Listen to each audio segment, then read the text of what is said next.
बड़ी खबर आ रही है दिल्ली के बाद, आपको लेकर चलते हैं वाराणसी, जहां ज्ञानव्यापी तहखाने में पूजा पर तकरार, आज सड़क से आंदोलन तक देखने को मिला।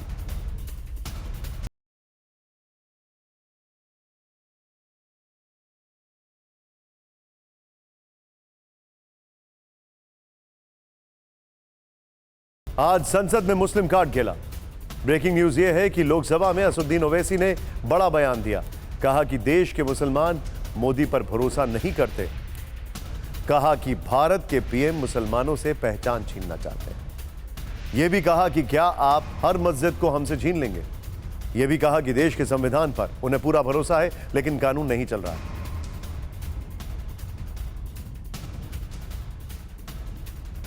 आप आरे लेकर रास्ता खोल देते हैं, क्या पैगाम दे रहे हैं सर? 600 साल की मेहरौली की मस्जिद को बगैर को नोटिस दिए आपने डिमोलिश कर दिया। मैं जिम्मेदारी के साथ कह रहा हूं कि भारत के प्रधानमंत्री और उनकी सरकार भारत के मुसलमानों से उनकी शनाख्त को छीनना चाहते हैं। ख्वाजा अजमेरी के आस्थाने पर चादर बिछाइए, मगर आप जो चादर मुझसे छीनना चाह रहे हैं मेरी मस्जिद है, आप हर मस्जिद को छीनना चाहते हैं। आप बताइए 17 करोड़ मुसलमानों को क्या पैगाम दे रहे हैं आप? आपने ओवैसी का गुस्सा देख लिया। इस बीच एक और शख्स है, वो भी गुस्से में नजर आ रहे हैं। मंदिर मस्जिद विवाद के बीच जमात उलेमाए हिंद के अध्यक्ष अरशद मदनी ने कहा, जो 400-500 साल में नहीं हुआ वो अब हो रहा है। पहली बार कोर्ट के कानून का जनाजा निकला है। मदनी का ये पूरा बयान आपको दिखाएंगे, उससे पहले कुछ तस्वीरें देखना चाहिए। वाराणसी में प्रशासन के लिए आज कानून व्यवस्था बनाए रखना बहुत बड़ी चुनौती था। एक तो आज जुमे की नमाज और ऊपर से इलाहाबाद हाईकोर्ट का मुस्लिम पक्ष के खिलाफ फैसला। आप इन तस्वीरों को देखेंगे तो समझ जाएंगे कि आखिर वाराणसी में हालात कैसे होंगे।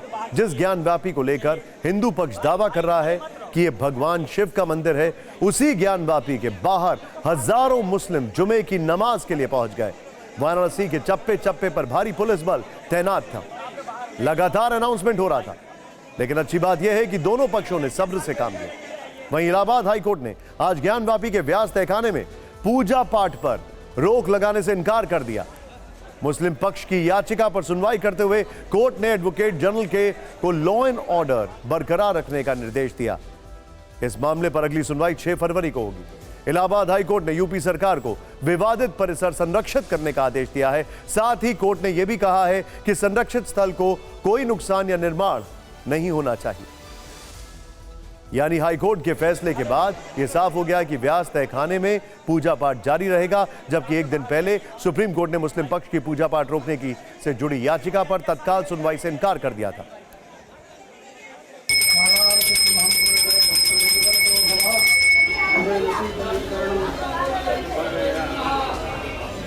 ज्ञानव्यापी के व्यास तहखाने में बैरिकेडिंग हट गई। आधी रात को पहुंचे पुजारियों ने शुद्धिकरण किया।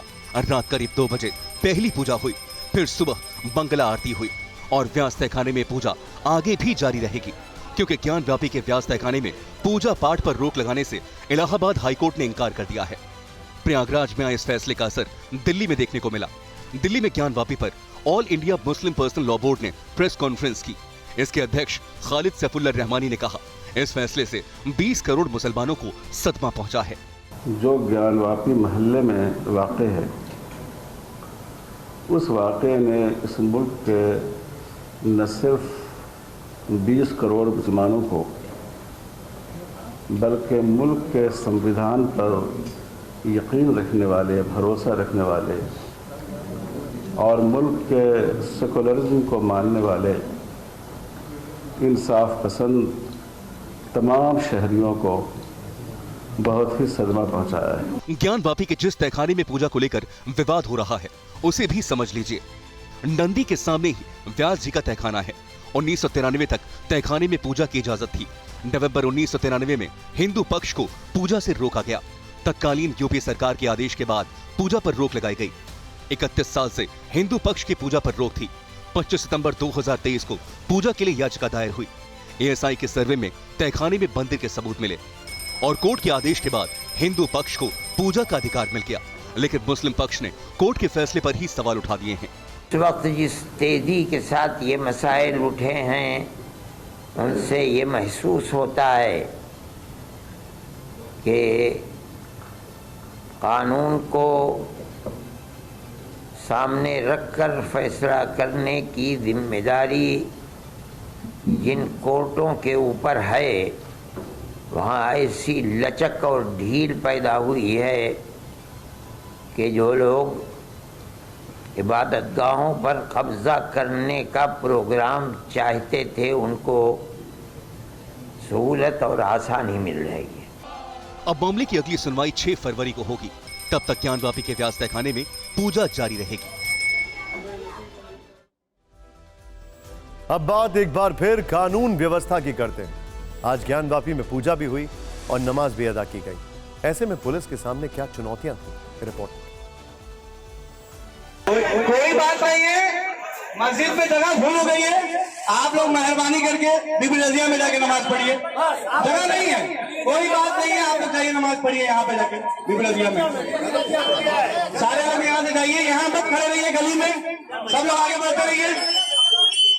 राजू भाई बढ़ाइए आगे सबको, यहाँ मत खड़े रहिए।